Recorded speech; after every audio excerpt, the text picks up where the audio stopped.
Hello, I'm Marcus T. Anthony. Welcome to the 5-minute Mystic. This was the 1-minute Mystic, then it was the 2-minute Mystic. Now I've brought it up to 5 minutes, maybe next week it'll be the 20-minute Mystic. And well, the reason I've extended it to 5, and I promise 5 is going to be my highest bid, is that, I just need a little more time to answer some of these questions.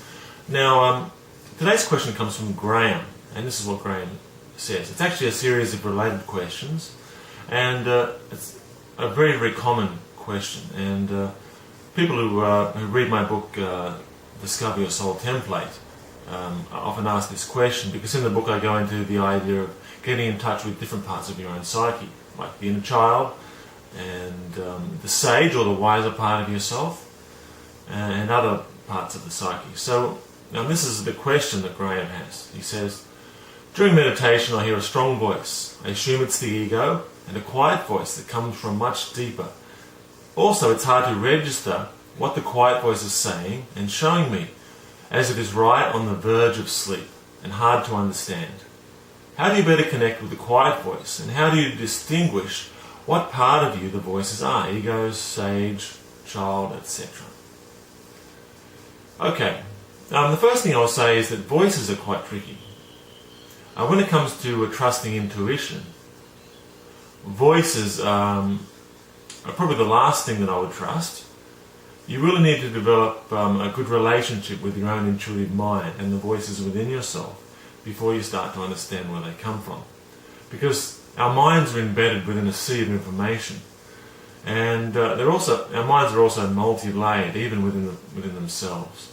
So, besides those voices that come from within yourself, because the non-local mind, or the extended mind as it's sometimes called, is real, it's a fact. I can tell you that from my 20 years of meditation and exploration of the mind is concerned.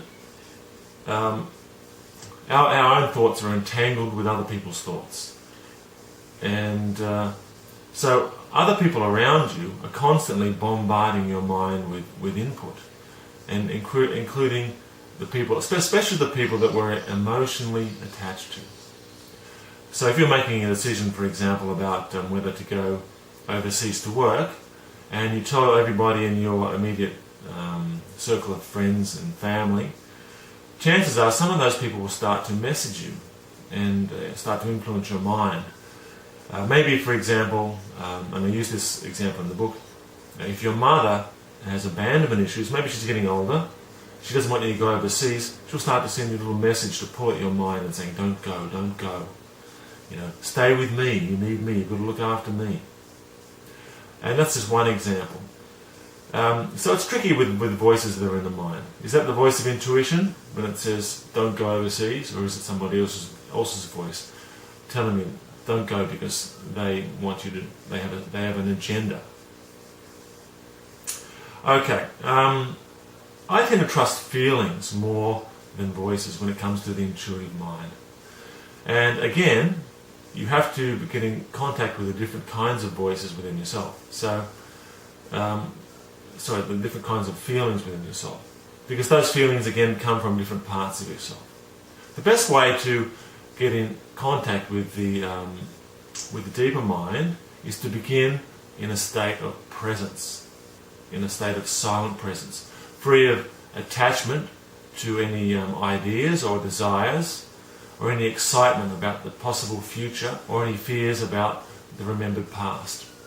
And the way you become present is just by, well, the simplest way is to just take 5 breaths and focus on your breath. Or bring your attention into something in your immediate environment.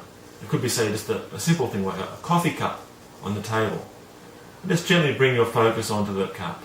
And as you observe the cup, over say half a minute, just allow yourself to observe any thoughts or feelings that come into your mind. And don't try to get rid of those thoughts or feelings. Just allow them to pass and return your attention back onto the cup or the object that you're looking at. And after a little while, you'll find that you become present.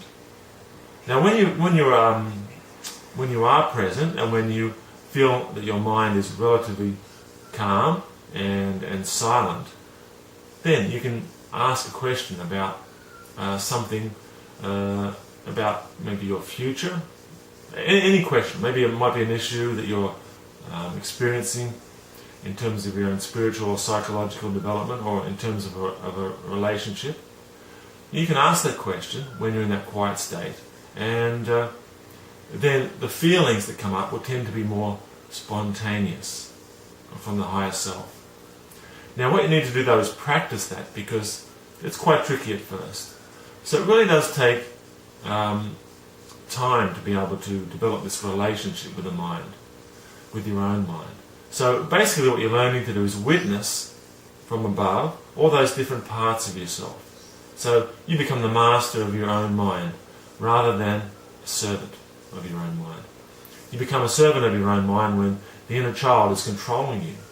When, for example, the wounded child who was maybe hurt by your mother when you were very young is now projecting that onto your partner now as a mature man or woman. So it's very important to practice that. Okay.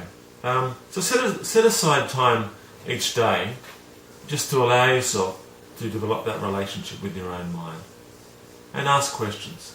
And you mentioned, Graham, when you're going to sleep, that's also a really good time to put out questions. It's a little bit different though, because when you're just waking up or you're just going to sleep, you're in what's called the hypnagogic state. And it's kind of a dream state. If you ask questions during that time, you'll tend to get voices, songs, and images of little dreams that come into your mind. A really useful thing to do though is to, when you're in that state, keep a little diary beside your bed, and after you've asked the question, bring yourself back into wakefulness and then write down the answers that you got.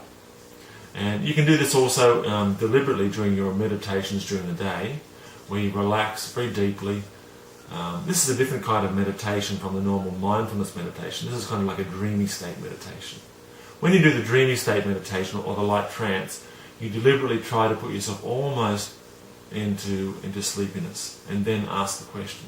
You're actually reproducing the same cognitive state, hypnagogic state, just before you wake and you sleep.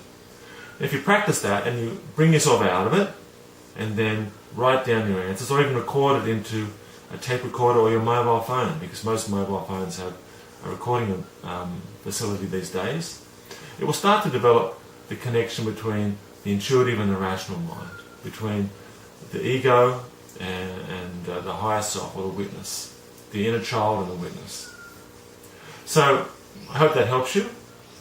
And if anybody out there has any questions for me for the 5-Minute Mystic, please send them into Marcus, and you can send them to mindofutures@gmail.com. Okay, see you next time.